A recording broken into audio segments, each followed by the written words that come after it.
Todos los días un ser querido cumpleaños. Y es imposible saber qué regalo desea esa persona. Por eso no cometas el error de tratar de adivinar. Regala lo que todos quieren.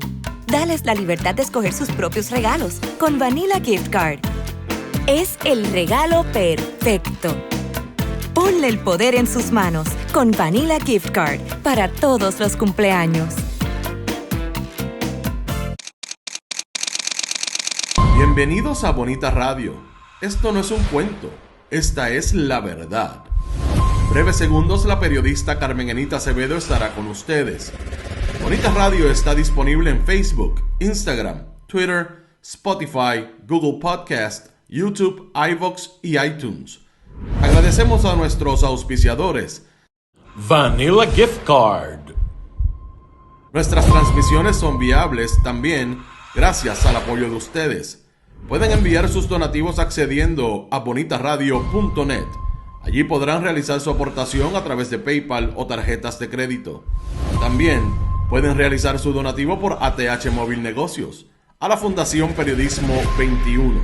O pueden enviar un cheque o giro postal a PMB número 284, P.O. Box 194000, San Juan, Puerto Rico 00919-4000. Bonita Radio, esto no es un cuento, esta es la verdad. Con ustedes, la periodista Carmen Enita Acevedo, en directo desde el estudio Roberto el Indio Acevedo. Muy buenos días, Puerto Rico. Soy Carmen Enit Acevedo y estamos a las 8:08 de la mañana en Bonita Radio, aquí en Noticias con Café, el 15 de diciembre del 2025. El pasado domingo, es decir, ayer, hace 24 horas, el Partido Nuevo Progresista convirtió a Puerto Rico en ese país donde no importa el acceso a la información pública, que el gobierno no quiere que se conozca, cuando la gobernadora de Puerto Rico firmó el proyecto de la autoría de Tomás Rivera Chatz, presidente del Senado, y que descargó la Cámara de Representantes bajo el liderato de Carlos Johnny Méndez. Vamos a hablar definitivamente de lo que es urgente en este momento para ciudadanos, periodistas y todo aquel que se interese por saber la verdad de lo que está pasando tras bambalinas en el gobierno de Puerto Rico, que en este momento y hace ya 3 administraciones regenta el Partido Nuevo Progresista. Vamos a hablar de lo que pasó en la playa Bondi anoche, realmente ayer por el día, en términos de un ataque que dejó 15 personas muertas. Vamos a hablar también de lo que está pasando en el orden de la petición del gobierno de Puerto Rico para que se cancele el contrato de Luma, lo que niega Francisco Domenech y niega el SAR de Energía su intervención en esa carta de extensión. Y vamos a explicarlo incluso con el documento que establece esa carta de extensión del contrato de Luma y lo que por lo menos hasta el momento le ha dicho el gobierno de Puerto Rico al tribunal y lo que va a salir allí en el contexto de esa demanda que tiene una vista el próximo 22 de diciembre. Es decir, el próximo miércoles. Este miércoles no, el próximo lunes 22. Y definitivamente lo que tiene que ver también con el domingo en que la gobernadora no solamente limitó el acceso a la información pública, sino que también le dio la oportunidad a todos los que dicen que ella se quiere quedar con las escoltas cuando vetó el proyecto de ley relacionado a las escoltas. Y hay una explicación de Francisco Domenech que también es súper importante en el contexto de las mentiras, de los fake news y sobre todo la tergiversación que hacen desde el récord los miembros de la fortaleza. Vamos a ustedes y les pido, en este momento cada vez más se hace más urgente donar a todos aquellos esfuerzos que estamos haciendo desde el periodismo independiente y saben que siempre lo pueden hacer cuando estemos en vivo en este programa. Siéntanse todos bienvenidos y bienvenidas. Florence Ramos, Casiano, Sandra Infanzón, Nelson Guzmán, Tito Crespo, Norberto Cancel, Vialech Hilda Rodríguez, todo el mundo que esté por ahí, Tito Crespo, Adalberto Ramos, Luis Matías. Tengo muchas informaciones y quiero que el tiempo me dé, porque la verdad es que pasó mucho en el fin de semana, sobre todo como tratamos de hacerlo en este proyecto, desde el contexto y la profundidad. Así es que gracias a todos. Irving Maldonado, gracias por tu aportación. Malungo, hace días que no lo veo. Malungo, repórtate. Importante para mí siempre saber de ustedes.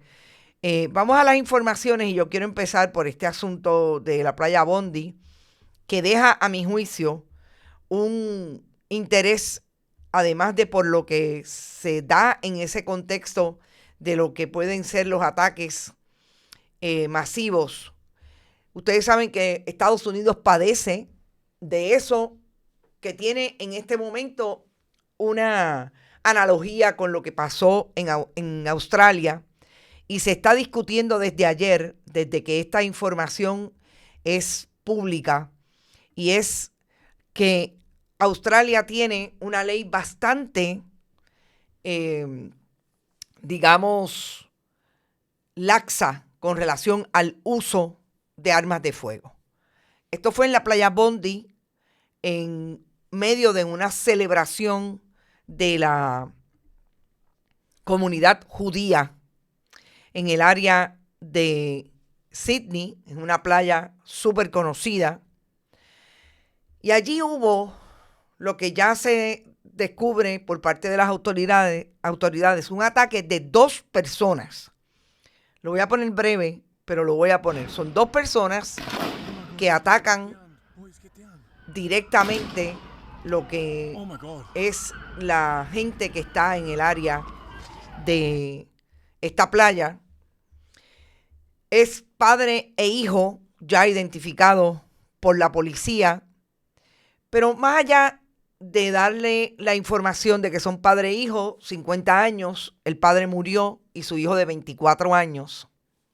Uno de los grandes problemas que tiene este tipo de información en el momento en que está saliendo es que ya los que han querido que prevalezca el discurso oficialista a favor de Benjamín Netanyahu y el gobierno de Israel, que comete genocidio contra Gaza, intentan establecer que esta es la respuesta de aquellos que están haciendo crítica de lo que ocurrió y lo ocurre todavía en Gaza.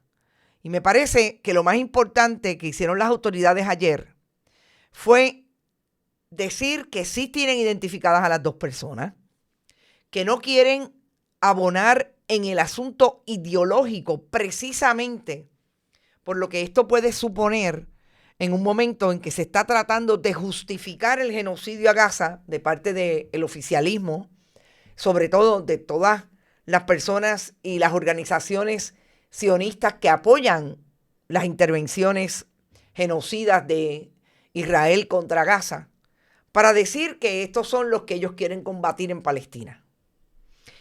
Y yo quiero traerlo desde ahí porque me parece que la decisión del gobierno de Anthony Albanese, que aun cuando él propiamente, como primer ministro australiano, dijo que se trataba de un ataque terrorista, no quiso entrar en quiénes son, ni si son gazatíes, que aparentemente no lo son pakistaníes, precisamente hasta no tener la información, porque hay una información que sí es importante y que sigue siendo importante en los contextos de que Zahid y Navid Akram, que son los que ha identificado la prensa bona fide australiana como las personas que atacaron, no solamente son pakistaníes, sino que el joven pudo haber estado en el ejército israelí en un momento dado. Y todo eso es importante porque le añade el contexto no solamente correcto, que es lo que busca el periodismo siempre, sino la posición de quien lo entrenó y en dónde participó primero para ahora cometer un acto como este, que vuelvo y repito, todavía, más allá de que están súper identificados porque Yo creo que ha sido el ataque masivo, en este caso en una playa en Australia, que más imágenes tiene. Porque no solamente son imágenes de personas que estaban cerca, que estaban en el lugar, sino también de imágenes de cámaras de seguridad que ya están siendo manipuladas o trabajadas, debo decir, por las autoridades australianas. Y ahí está súper claro quiénes son, y por eso las imágenes que realmente a mí me dejaron súper impresionada por ese nivel de información fidedigna que tenemos del mismo ataque. Así es que eso está por ahí. También hay que decir que hubo una intervención de un ciudadano musulmán que en efecto logró intervenir con el padre del segundo atacante, la persona de 50 años, y le quitó el arma de fuego. Esta persona fue ultimada por la policía, aparentemente en lo que se sabe hasta el momento, el atacante en medio de la intervención policíaca. Y también me llamó la atención el arrojo que tuvo esta persona en medio de la increíble escena que dicen que realmente todo lo que he leído por el nivel de personas que había allí, por la actividad multitudinaria que es ir a la playa, aparentemente es una playa súper famosa. También había una actividad del Hanukkah, que ustedes saben que es una celebración que hacen los judíos en cierta época del año y que aparentemente allí se estaba celebrando el primer día de la Hanukkah, que son 8 años. El Hanukkah, que es una celebración que viene del siglo XII, tiene que ver precisamente con lo que se prohibió el judaísmo en un momento dado en ese siglo y hubo recuperación de uno de los templos y desde ahí se celebra precisamente lo que lograron en aquel momento los judíos en ese momento histórico de prohibición hacia su religión. Así que súper importante, yo creo que mantenernos súper informados de lo que está ocurriendo porque volvemos. Lo más que preocupa siempre es el nivel de reacción visceral sin información que pueden asumir unos y otros. Me parece que por ahí es que quiero establecer claramente desde dónde tenemos información. Una noticia que también me llamó la atención aquí en Puerto Rico ayer fue la elección de Carlos Díaz como presidente del Colegio de Médicos y Cirujanos. Importante porque Carlos Díaz, ustedes saben que fue un crítico del actual secretario del Departamento de Salud, compareció a las vistas públicas y a pesar de su comparecencia, el gobierno de Tomás Rivera Schatz en la legislatura confirmó a Víctor Ramos y mantuvieron una campaña desde el Partido Nuevo Progresista, incluso la gobernadora Jennifer González Colón, crítica de ese cuerpo colegiado que ya no es compulsoria la colegiación y colocaron, como han colocado antes, personas para retar a Carlos Díaz. Fue una elección de sobre 2.500 médicos que participaron de la elección. Solamente obtuvo 469 votos el médico que en efecto lanzaron en contra de el cirujano cardiovascular Carlos Díaz y no lograron imponer a ese candidato. Me parece importante precisamente en lo que como se ha rodeado todas las profesiones colegiadas que en un momento lo fueron y el Partido Nuevo Progresista ha querido eliminar la colegiación precisamente para también tratar de dominar esos cuerpos, en este caso el de los médicos. Lo hicieron con los abogados y lo vienen haciendo con otras profesiones que quieren descolegiar para insistir en la semilla PNP en cualquier organización. Y este es un colegio que ha sido bien vocal, sobre todo con Carlos Díaz, de todo lo que no hace el gobierno de Puerto Rico para proteger a los pacientes y a los médicos, entre otros, de lo que ellos llaman la injusticia y la mercantilización de la salud a través de los planes médicos. Porque sabemos lo que ha ocurrido con los planes médicos y cómo se ha eliminado la posibilidad de que tantos unos como otros tengan justicia, unos en el esfuerzo laboral que significa ser médico y médica en Puerto Rico, y sobre todo lo que significa para los pacientes y lo que significa para los pacientes el nivel de intervención que tienen los planes médicos en tantos asuntos, entre otros, en los esfuerzos médicos para que se haga o no se haga un tratamiento y en lo que tiene que ver con los medicamentos. Y me parece también que es importante que los médicos hayan decidido que Carlos Díaz, quien se presenta y en medio de la controversia con Víctor Ramos, lo hizo bien vocal, incluso yendo a las actividades en la legislatura relacionadas con su confirmación, como una persona que entiende que Víctor Ramos fue corrupto junto a Francisco Domenech y a Verónica Ferraioli cuando regentaban el Colegio de Médicos y Cirujanos, uno por ser su presidente y el otro, los otros, Francisco Domenech y Viviana Ferraioli, como los asesores legales que incluso manejaron todo lo que tuvo que ver con el plan médico perdidoso de ese colegio de médicos. Esa una noticia interesante que ocurrió ayer y como digo, ya no es compulsorio, pero hay todavía 9,000 sobre 9,000 médicos activos en ese colegio, aunque no es compulsoria la colegiación. Por ahí los que están apoyando, gracias Johanna Álvarez por tu aportación y gracias a Víctor Cruz, ya dije el amigo Irving Maldonado, que siempre está por ahí apoyando nuestro proyecto.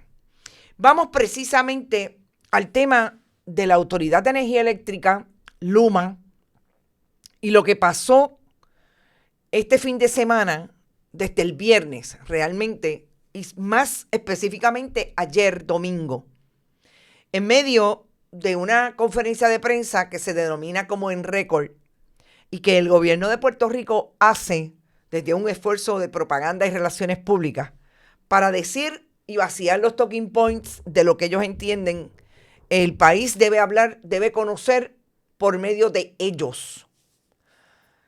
Y hay una intervención limitada de periodistas, porque el domingo, por ejemplo, cuando no las hacen los martes a las 8:30 de la mañana, y la participación de los periodistas, pues, obviamente es limitada.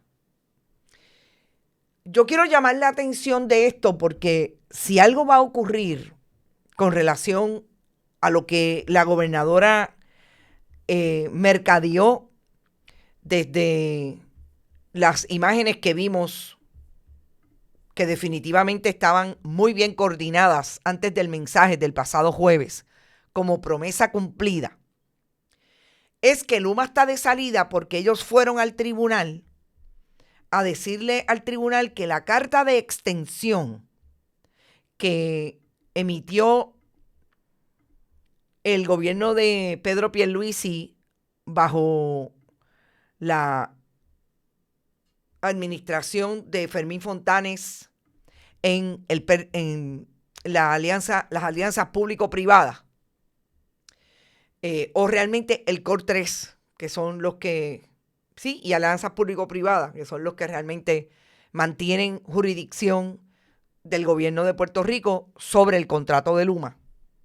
Que esa carta de extensión es ilegal, hace el contrato ilegal porque no podía enmendarse el contrato a base de esa carta de extensión.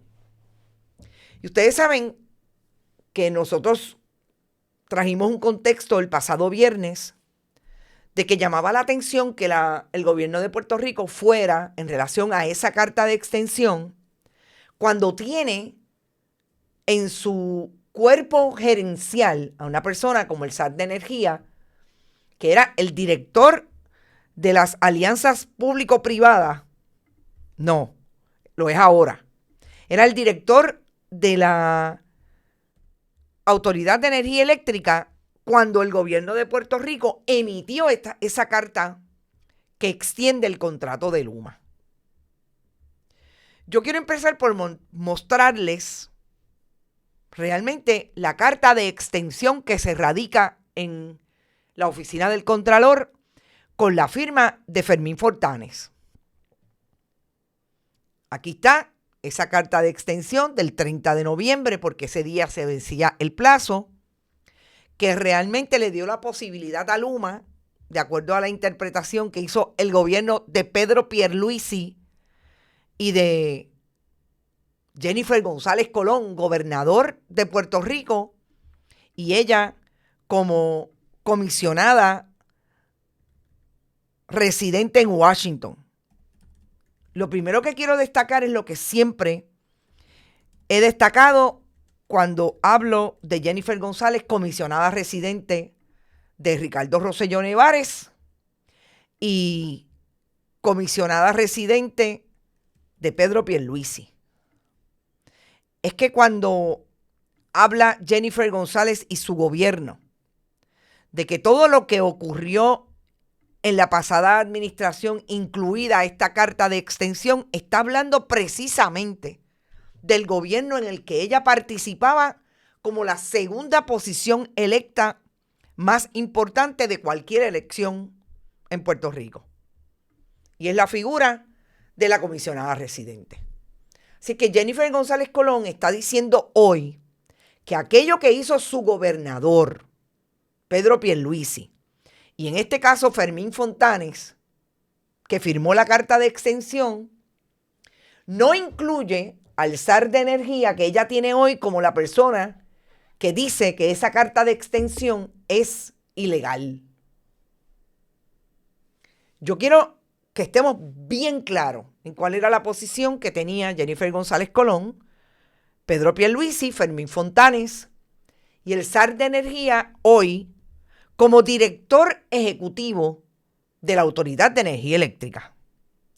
Porque quien firma esa carta, además de Fermín Fontanes, como director de las alianzas público-privadas, y Cor 3, también es el presidente de la Junta de la Autoridad de Energía Eléctrica, Fernando Gil Enseñat.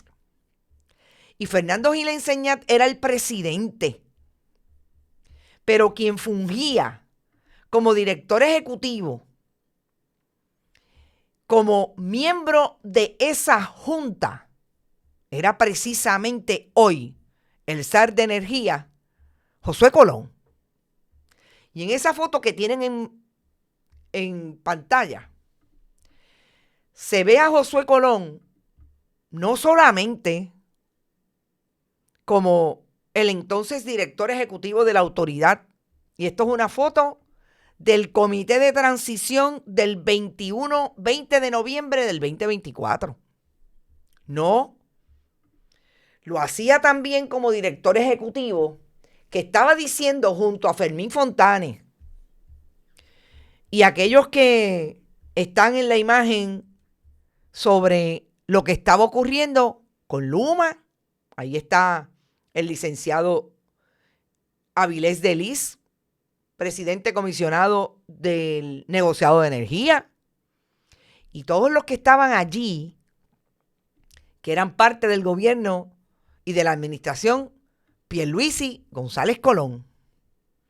Y la gobernadora hoy y Francisco Domenech se atreven a decir, y así lo dijo Francisco Domenech ayer con el zar de energía al lado, de que Josué Colón no firmó la carta de extensión. Mire, no tenía que firmar la carta de extensión.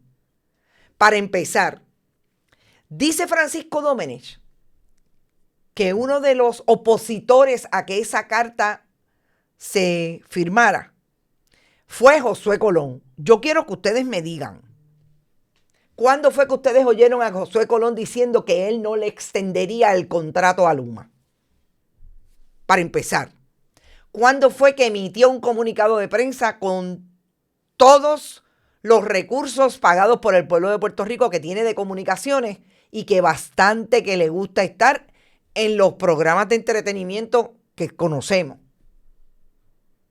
A veces, quizás, yo creo que lo he visto 2 veces, en programas que son bona fide de periodistas. Porque también hay que escoger, y él escoge muy bien, aquellos que son parte de los programas de entretenimiento, que son parte de la plantilla de periodistas del Partido Nuevo Progresista en algunos programas de entretenimiento. Y eso es una realidad. Eso lo sabe el país. Eso lo sabe la gente que consume noticias. Van donde fulano y sutano, sutana y sutano, porque saben que ahí le van a dejar vaciar los talking points. Y eso está clarísimo. ¿Cuándo fue que Josué Colón emitió un comunicado de prensa oficial como miembro de la Junta de la Autoridad de Energía Eléctrica en el 2022? Diciéndole al país, yo no estoy de acuerdo. Eso es ilegal. Eso no se hace. No. Lo dice ahora. ¿Sabe qué? ¿Por qué? Porque ahora es parte del entourage de Jennifer González Colón y de Francisco Domenech. Ahora se atreve sentarse con Francisco Domenech, pararse de frente al país en una conferencia de En Récord, diciéndole al país que en efecto él no firmó esa carta y que no solamente no la firmó, sino que él estaba en desacuerdo. El problema es, y ya mismo hablaremos mucho de la ley de transparencia y de la transparencia que no tiene el gobierno de Jennifer González Colón. Porque si usted quiere decirle al país que en efecto usted se opuso, tráigalo. Tráigale cuántas veces le ha dicho a la Junta de Control Fiscal, a el gobierno en aquel momento dirigido por Pedro Pierluisi, cuántas veces lo puso por escrito. De boca. Lo que pasa es que yo voy a ver cuál va a ser la defensa y cómo lo va a defender el SAR de Energía en el tribunal, porque allí no le puede decir mentiras al tribunal como las dicen en una conferencia de prensa de En Récord. Que no le traen la evidencia a nadie de cuántas veces él dijo que esa carta de extensión, no estamos hablando de que usted dijo en algún momento que Wayne Stainsby, que también firmaba ese contrato, esa carta de extensión, que usted dijo que él no hacía su trabajo. No. Estamos hablando de cuántas veces le envió una carta al presidente de la Junta que firmó esa carta de extensión de que usted estaba en desacuerdo.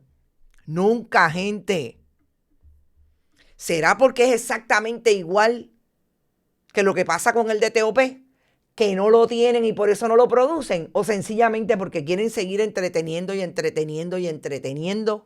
con que quieren cancelar el contrato y finalmente no lo van a poder probar en el tribunal de que la carta de extensión es ilegal.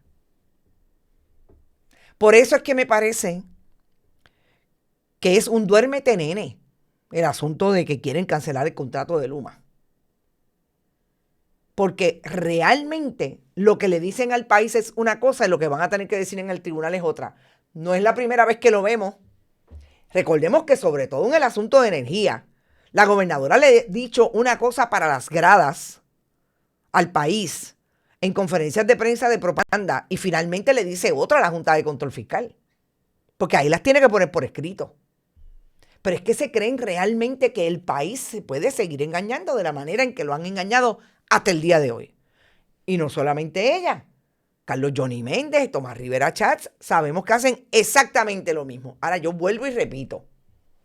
Vamos a ver si en el tribunal van a hacer exactamente lo mismo. Le van a decir al tribunal, no, si es que el problema es que, mire, el presidente de la Junta hizo una cosa que el director ejecutivo, que es miembro de la Junta, que hoy es el SAR de Energía, no estaba de acuerdo. Y lo último, y de alguna manera se los he dicho, ¿cuántas veces lo dijeron en la transición? ¿Cuántas veces le cuestionaron al SAR de Energía en la transición que estaba ahí sentado porque él era el director ejecutivo de la autoridad, le dijeron, oiga, usted le dijo que esa carta era ilegal. Es que es que esa decisión y ese recuerdo legalista y leguleyo lo hicieron ahora.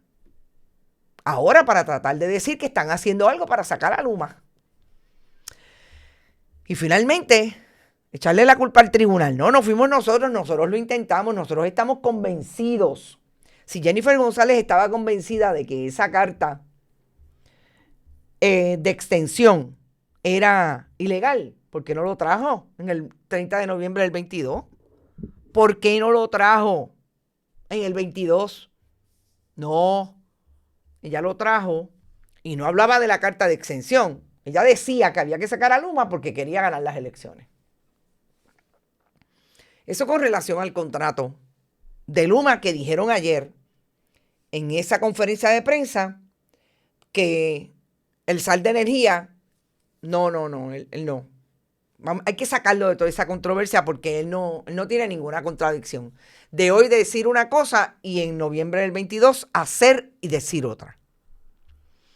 Pero yo creo que hubo dos temas que se trajeron ayer, un tema que se trajeron ayer en esta conferencia de prensa donde participó el SAR de energía y Francisco Domenech, para decir que la gobernadora, a pesar de que vetó el proyecto de las escoltas, que establecía claramente que las escoltas eran eliminadas si no había una justificación por amenaza real confirmada por el comisionado de la policía que justificara que esa persona, ex gobernador, necesitaba una escolta.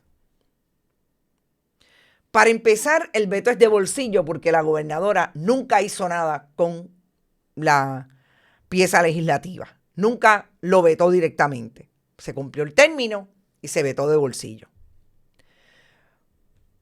Pero la gobernadora trata de quedarse viva como alguien que aprueba lo que la legislatura trató de utilizar a su beneficio, definitivamente político, cuando se confrontó con el hecho de que Wanda Vázquez Garcet resultó convicta porque admitió ser corrupta en un esfuerzo judicial en el Tribunal de Estados Unidos en Puerto Rico. Y ahí se avivó el tema, las minorías lo avivaron, y Juan Oscar Morales, senador por el Partido Nuevo Progresista de San Juan, portavoz de la mayoría en el Senado, portavoz alterno, trajo un proyecto para que, en efecto, se le eliminara la escolta a Wanda Vázquez Garcet por resultar convicta, pero obviamente el efecto es prospectivo, porque nunca se legisló o se trajo efectivamente la aprobación de un proyecto para quitarle la escolta a Wanda Vázquez. Lo hacía con efecto prospectivo si esa persona resultaba convicta de delito. Yo quiero que ustedes escuchen lo que dijo Francisco Domenech de por qué la gobernadora vetó de bolsillo y que supuestamente va a traer un proyecto de administración en las próximas 24. Se cumplen más tardecito porque esto fue como al mediodía, la conferencia de prensa, o 48 horas, ese proyecto de administración para que se enmiende o se elimine la escolta a los convictos y a los candidatos y candidatas en el año electoral que tienen escolta, ya sea para la gobernación o para la comisaría residente. No para todo el mundo. No es un proyecto para eliminarle las escoltas a ella cuando sea exgobernadora, ni a Alejandro García Padilla, ni a Luis Fortuño, ni a Pedro Pierluisi, que en efecto las tienen, porque Aníbal Acevedo Vilá y Sila María Calderón renunciaron a ese privilegio. Pero todos los PNP las tienen, incluido Ricardo Rosselló Nevares cuando viene a Puerto Rico, incluido Pedro Rosselló González. Y lo único que añade es el asunto de las candidaturas. Vamos a escuchar lo que dijo Francisco Domenech y regresamos al análisis. Te voy a contestar esa. La gobernadora determinó que ella va a presentar un proyecto de administración que atienda a los dos puntos principales que fueron la raíz de presentar ese proyecto. El primer punto es que cualquier exfuncionario que tenga el privilegio de escoltas que sea encontrado culpable de delito, las pierde. Y el segundo punto que la gobernadora va a presentar en un proyecto de administración va a ser que los candidatos a la gobernación, al igual que a la comisaría, candidatos, o sea, en el tiempo electoral, no tengan derecho a la escolta. La gobernadora va a estar presentando ese proyecto de administración en las próximas 24 a 48 horas. Y voy a preguntar, ¿verdad?, qué ocurrió con el que presentó Juan Oscar Morales, el 7512, o sea, ¿por qué no aprobar ese? ¿Cuáles fueron las reservas para finalmente determinar que ese no iba? Pues, las que acabo de decir, que lo que dio origen, y todos lo sabemos, lo que dio origen al proyecto fue la convicción de la exgobernadora Wanda Vázquez. Y la gobernadora Jennifer González está 100% de acuerdo que no solo un exgobernador, cualquier exfuncionario que goce del privilegio de escolta, que sea encontrado convicto de delito, pierda ese derecho. Y en segunda instancia, ha entendido también que es innecesario que los candidatos a la gobernación o a la comisaría residente cuenten con ese derecho. El proyecto no establece, me confundí. ¿No establece el proyecto ya eso, que se les eliminaría a convictos de delito y a candidatos también? Lo que pasa es que el proyecto va más allá de lo que fue la idea original. Y por eso es que la gobernadora va a presentar uno de administración que atienda las dos áreas. Uno, los convictos. Dos, los candidatos en las elecciones. ¿Esos son los únicos dos renglones que va a atender ese proyecto de administración? El proyecto de administración va a atender esos dos renglones. Miren, gente, cuando yo escucho la justificación de Francisco Domenech de decir por qué la gobernadora no tiene otra alternativa que enmendar, que traer un proyecto justificando que lo hace porque el proyecto original lo que quería era atender el asunto de Wanda Vázquez, y como se extendió esa eliminación de la escolta, pues ella quiere traer otro para, en efecto, no traer la eliminación total. Yo pensé, definitivamente, este hombre está leyendo algo que no es correcto. Y le daba para atrás y para adelante a la grabación para ver si en efecto yo estaba equivocada e iba a enmendar en otro momento. No. El nivel de mentira y de estructura mental que tiene el gobierno de Puerto Rico hoy para decirle al país una cosa y hacer otra es perverso, es burdo. Y por eso cuando yo escucho o leo los comentarios de ustedes diciendo que cómo es posible que haya gente que vote por este partido o que vote por sus candidatos, porque finalmente eso hacen los que son los críticos hoy del Partido Nuevo Progresista, por lo menos de la administración de Jennifer González, que están en ese otro bando. Lo critican, pero van y rajan la papeleta por el Partido Nuevo Progresista, no importa quién esté. Así está el mono de uno de ellos que habla todos los días tratando de justificar que ya no es PNP, que es estadista. No, lo que pasa es que finalmente, si tuviéramos la posibilidad de saber cómo votan, es que sabemos que votan por ella porque después van y lo dicen. Y esto fue lo que hizo Francisco Domenech ayer. Se atrevió a decir, ay no, es que como el proyecto se enmendó a tal punto desde su idea original, pues nosotros no lo vamos a... La gobernadora no lo va a firmar. La gobernadora lo vetó. No, dígale la verdad, se quiere quedar con las escoltas. La gobernadora Jennifer González Colón tiene escolta desde el 2009, que es presidenta de la Cámara. Lleva 3 administraciones, incluido esta, que es gobernadora, teniendo escolta. La gobernadora no quiere soltar las escoltas. La gobernadora no le quiere hacer eso a Luis Fortuño. La gobernadora no se lo quiere hacer a Alejandro García Padilla. No se lo quiere hacer al ex gobernador, no, Pedro Rosselló González. No se lo quiere hacer al gobernador que tuvo que renunciar al país, porque el país se lo exigió. Y el entonces presidente del Senado amenazó que si no lo iban a residenciar.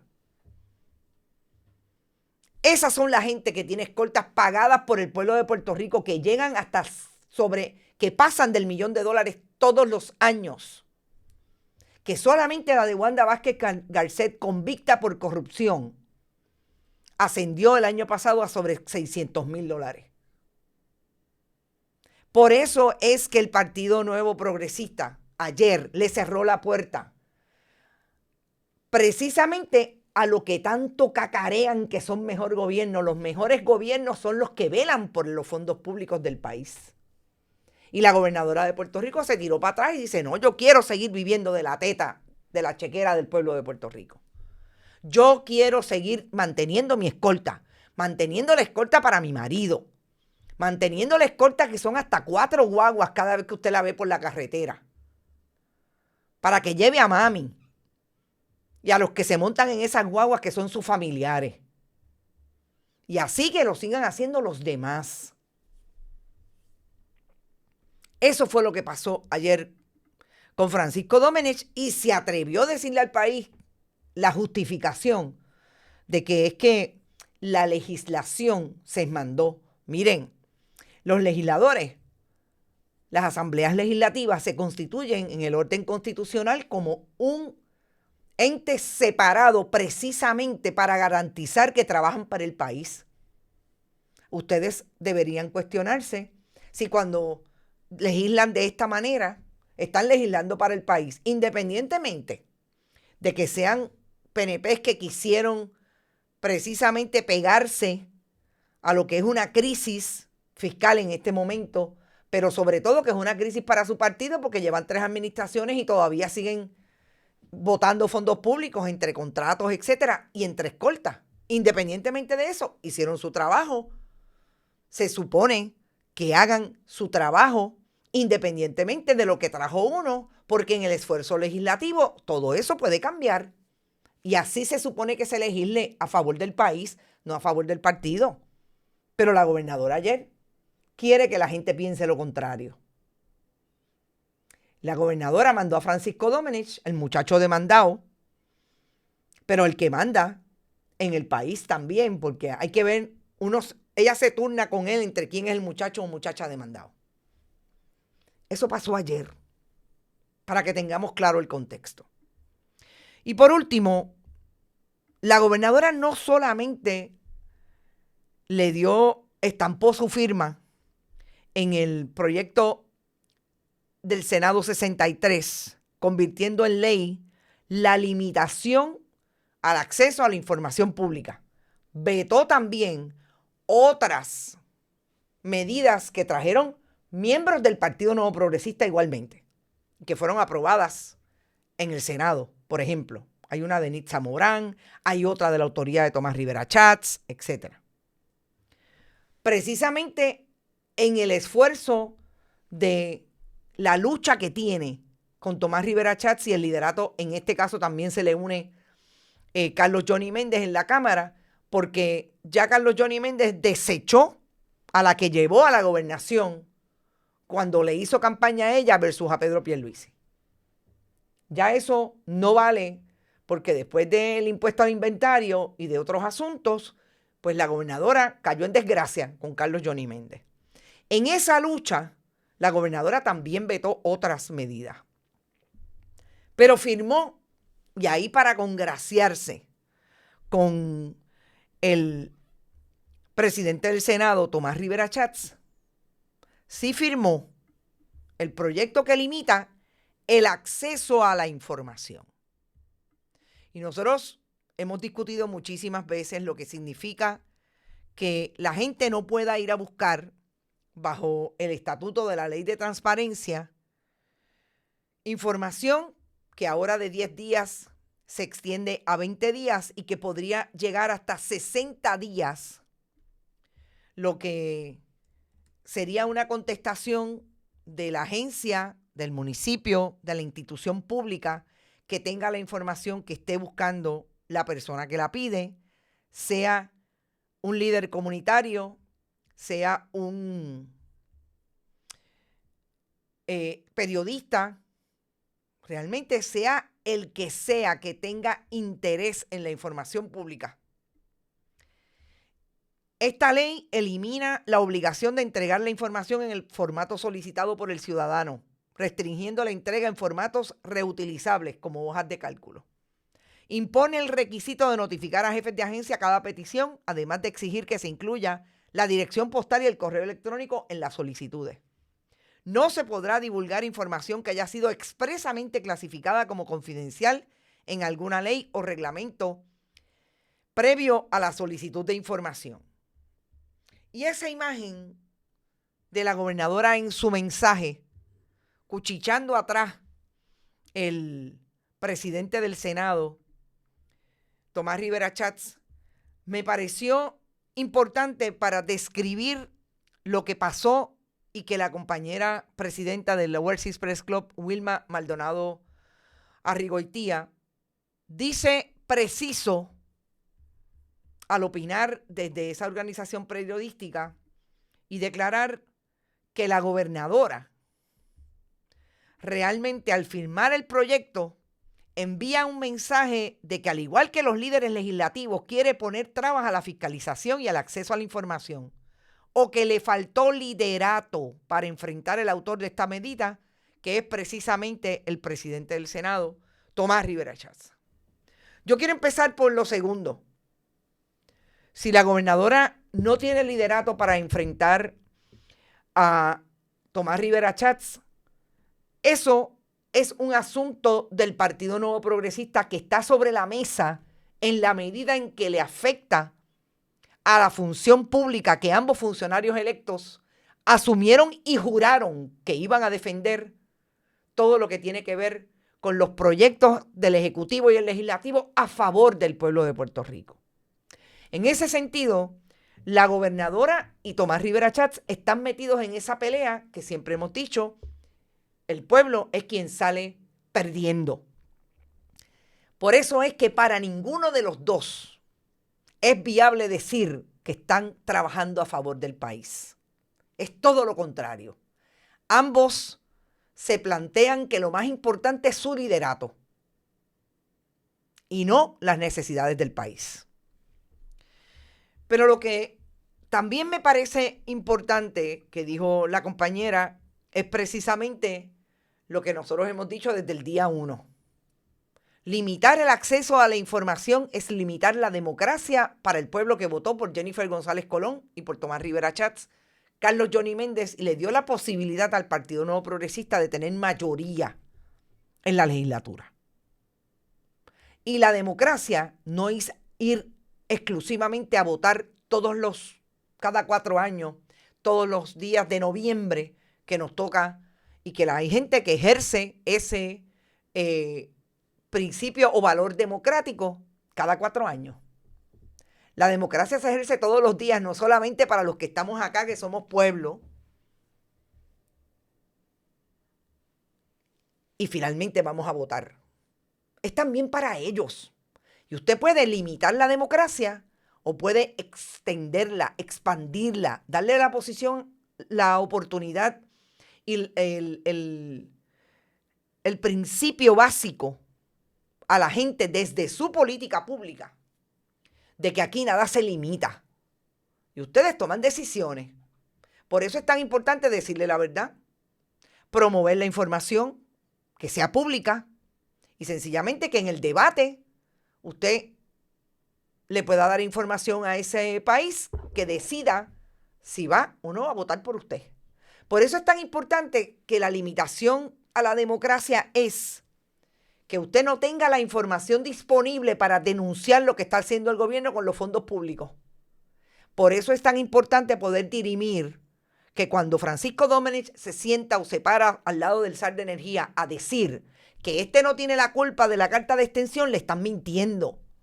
Porque hay posibilidad de que alguien le traiga el contexto correcto, porque tuvo la información, porque le cuestionó, porque usted se sienta inteligentemente y críticamente frente a los medios de comunicación y a las herramientas de comunicación y de información, a tener acceso a esa información, o si no, a irla a buscar y que se la den. Usted tuvo esa capacidad. Por eso es que esto es una limitación a la democracia. Por eso es una eliminación del acceso que todos y todas deberíamos tener a la información pública, que finalmente es lo único que tenemos para decirle al país, entre otros los periodistas, pero a nivel individual, cívico, las personas que se sientan a buscar y a pasar el trabajo de ir a una agencia pública o de solicitarla a través de los medios disponibles digitales para tomar decisiones inteligentes con relación a lo que tienen de frente, que es querer vivir en un país democrático. Ese es el problema de que la gobernadora le haya cerrado la puerta, le diera un portazo a la democracia puertorriqueña cuando hizo lo que hizo con la ley de transparencia. La gobernadora pudo haberse sentado con los representantes de sobre 50 organizaciones que le enviaron una carta diciéndole: queremos sentarnos con usted para que usted entienda cuál es el problema de esta ley. Y la gobernadora decidió que no. Y ayer firmó la ley bajo el entendido con Tomás Rivera Chats y Carlos Johnny Méndez de que estamos a 3 años de las elecciones. Esto no me va a hacer daño. Y yo quiero traer lo que también opinó y trajo en una columna que, si no la han leído, les propongo que la busquen. Le propongo que la busquen. Y es lo que dijo el presidente de la Fundación Periodismo Siglo XXI, Periodismo XXI, para seguir manejando el nombre de la fundación. Eliseo Colón Zayas, presidente de la fundación y un ex director de la Escuela de Comunicación de la Universidad de Puerto Rico, recinto de Río Piedras. Y yo quiero ir más allá de los planteamientos que hace el profesor Colón, hoy profesor todavía de la universidad y de otras universidades, específicamente a la Universidad de Arizona, a lo que me parece que es importante que deja como reto esta ley que propone enmiendas a la ley 141 que trae la gobernadora Jennifer González Colón. Plantea de entrada el profesor que las enmiendas no prohíben el periodismo de investigación. Hace algo más eficaz. Lo encarecen, lo ralentizan y lo desgastan. No se trata de censura directa, sino de una reconfiguración administrativa del silencio. La transparencia no se elimina, se convierte en trámite. El derecho a saber no se niega, se posterga hasta la fatiga. Realmente, cuando usted lee la escritura en la pared de lo que hizo Tomás Rivera Chats, el legislativo, y confirma el ejecutivo, es que ustedes se gasten, es que ustedes se fatiguen, es que los periodistas también nos fatiguemos de solicitar a lo que tiene derecho el país todos los días, de obtener aquello que le quieren esconder. Sí, es tratar de cansarnos. Y la propuesta del profesor Colón, vuelvo y repito, vayan a buscar la columna Fundación Periodismo Siglo XXI en Facebook nosotros la colocamos también, pero vayan y búsquenla y compártanla. Está en nuestro muro de Bonita Radio, allí la pueden leer y compártanla. Es una pieza que tenemos que poner en la nevera. Sí, lo sé que la nevera está llena, pero hay que ponerla en la nevera. Dice el profesor de cuáles deben ser las estrategias. Ahí está el reto. Frente a esta mordaza solapada, el periodismo independiente debe responder con inteligencia estratégica, no solo con indignación. Hace un acápite de lo que le parece es importante destacar de por qué al periodismo corporativo, al periodismo que se hace, y voy a decir más que el periodismo corporativo, es el periodismo que tiene un entramado corporativo de por medio que obviamente tiene sus limitaciones en este esfuerzo de decir, indagar, de denunciar, por lo que significa para las empresas no tener el apoyo directo o indirecto de un gobierno que se atreve a sentarse con ellos y decirle: me estás atacando, te voy a quitar esto, no te voy a dar la posibilidad de fondos federales. Y hay ejemplos bien recientes. Frente a esa mordaza, ¿qué debe hacer el periodismo independiente? Documentar el procedimiento como historia. Cada solicitud, cada prórroga, cada silencio administrativo debe registrarse y publicarse. El proceso mismo revela la arquitectura del poder. Investigar como se investiga es parte del reportaje. Trabajo colaborativo y en red. La investigación aislada es vulnerable. Las alianzas entre medios independientes, periodistas, académicos y organizaciones civiles diluyen el desgaste individual y fortalecen la presión pública. Archivo paralelo. Ante un Estado que dilata, el periodismo debe construir sus propios archivos. Bases de datos ciudadanas, repositorios de documentos previos, memoria histórica de decisiones públicas. La transparencia no depende solo del Estado, también se produce socialmente. Narrar la ley como tecnología del poder. No basta con decir que la ley dificulta el acceso. Hay que explicar a quién beneficia, a quién desalienta y qué modelo de ciudadanía presupone. La pedagogía pública es parte del trabajo investigativo. Internacionalizar la mirada. El colonialismo administrativo se incomoda cuando se expone fuera del perímetro local. Vincular investigaciones a redes internacionales de periodismo y derechos humanos reconfigura el balance de poder. Cuando yo leí la columna, obviamente vengo de 24 horas de indignación, de producción de información relacionada con la decisión que tomó la gobernadora de darle la espalda a la democracia, de dificultar el acceso a la información a ustedes, a los periodistas que obviamente ejercemos un oficio que cuando lo hacemos desde la investigación y sobre todo desde las fórmulas independientes, no tenemos ningún reparo de buscar la información y colocarla de frente a ustedes.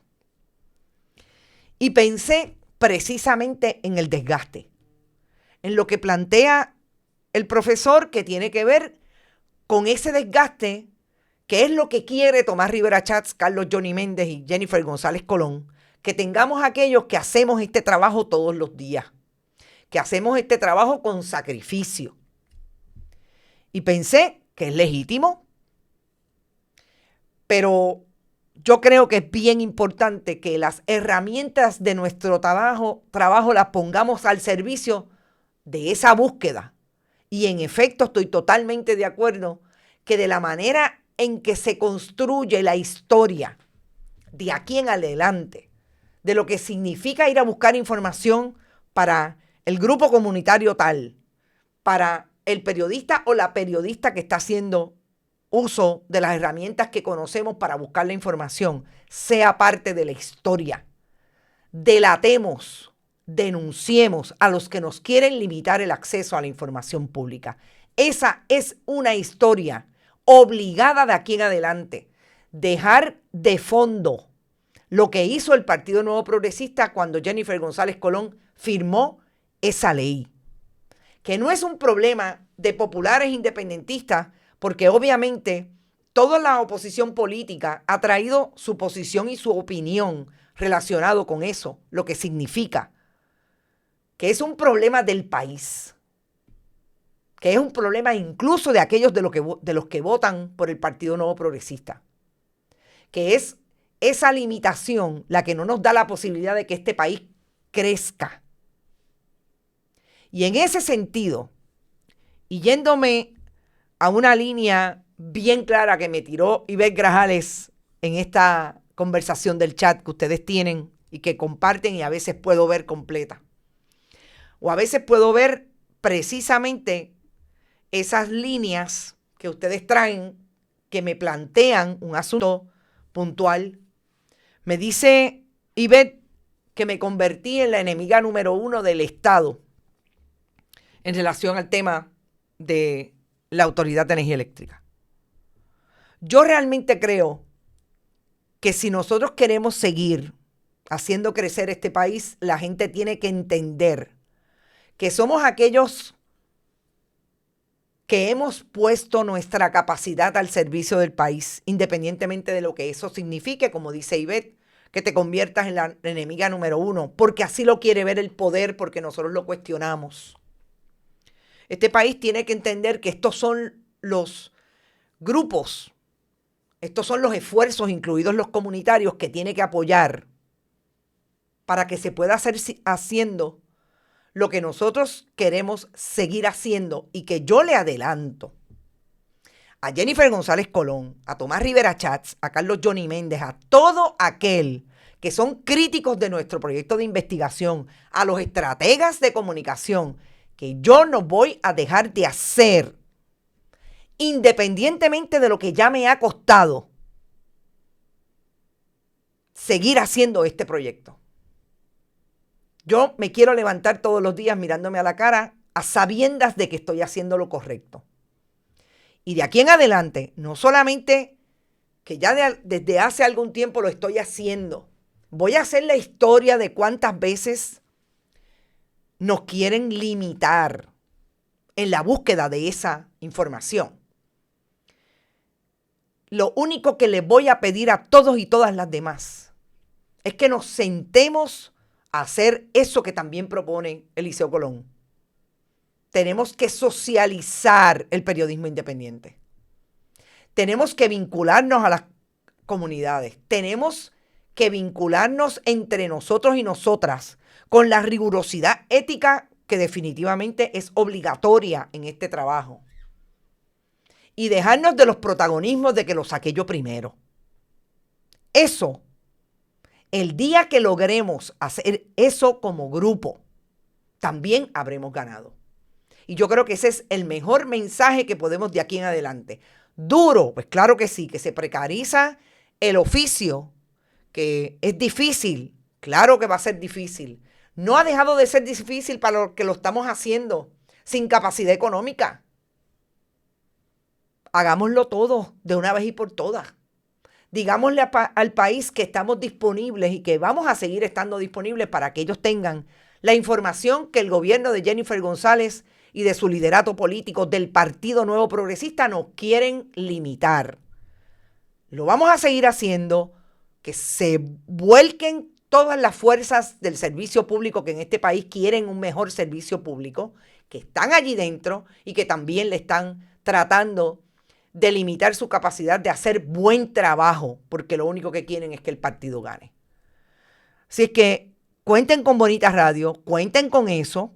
Nosotros vamos a seguir estudiando, nosotros vamos a seguir animando a esos que quieren hacer por el país, desde la academia, desde los esfuerzos comunitarios, sobre todo también desde los esfuerzos de periodismo independiente que quieren mantener este esfuerzo vivo, potente y viable, con el único y la única idea y misión de darle un servicio al país y seguir trabajando en lo que definitivamente nos define como cuerpo periodístico. Gracias por estar. Me fui 11 minutos más tarde, pero era justo y necesario, como dicen los católicos. Gracias a todos ustedes los que patrocinan nuestro proyecto. de este momento siempre lo ha sido, pero va a ser cada vez más importante. Saben que tengo una victoria judicial que precisamente se da. Yo creo que la jueza, me imagino que definitivamente debía saber que eso venía por ahí. Tomó una decisión en relación al caso que tenemos con la Oficina de Ética para pedir información de 2 asuntos que finiquitaron, tirándole la toalla al ex subsecretario del Departamento de Transportación y Obras Públicas, hoy senador Héctor Joaquín Sánchez, y en el caso de el presidente del comisionado de el negociado de energía, Edison Avilés de Lis. Y esas informaciones se supone que nos las entreguen en 10 días, si no es que la Oficina de Ética insiste en negar la información pública e ir a los tribunales, al tribunal apelativo en este caso. Gracias por estar. Recuerden que siempre pueden donar a través de fundacionperiodismo21.com en su página, a través de PayPal y tarjetas de crédito. También lo pueden hacer en bonitasradio.net. Igualmente, PayPal, tarjetas de crédito, Periodismo 21 ATH Móvil, Bonitas Radio ATH Móvil, y envío de cheques y giros postales a la dirección que Rodrigo Otero Goico siempre le da al principio y al final de este programa. Allí, a través de esas 2 herramientas financieras, a nombre de Onda Virtual o de Periodismo 21. Gracias por eso, gente. Buen inicio de semana. Por ahí están las fiestas y yo espero que todos estén disfrutando. Pero a nosotros nos toca traer estas informaciones que no necesariamente son tan buenas. Éxito. Nos vemos mañana en Esto es lo Último. Que la pasen súper bien. Este programa fue traído a ustedes por Vega Coop, de tu lado siempre. No olvide que puedes realizar sus donaciones a través de ATH Móvil Negocios, a Bonita Radio o a Periodismo 21. O puede acceder a nuestra página de internet bonitasradio.net y donar a través de PayPal o tarjetas de crédito. También puede enviar cheques o giros postales a nombre de la Fundación Periodismo Siglo XXI, PMB 284, P.O. Box 194000, San Juan, Puerto Rico 00919-4000. Bonita Radio, esto no es un cuento, esta es la verdad.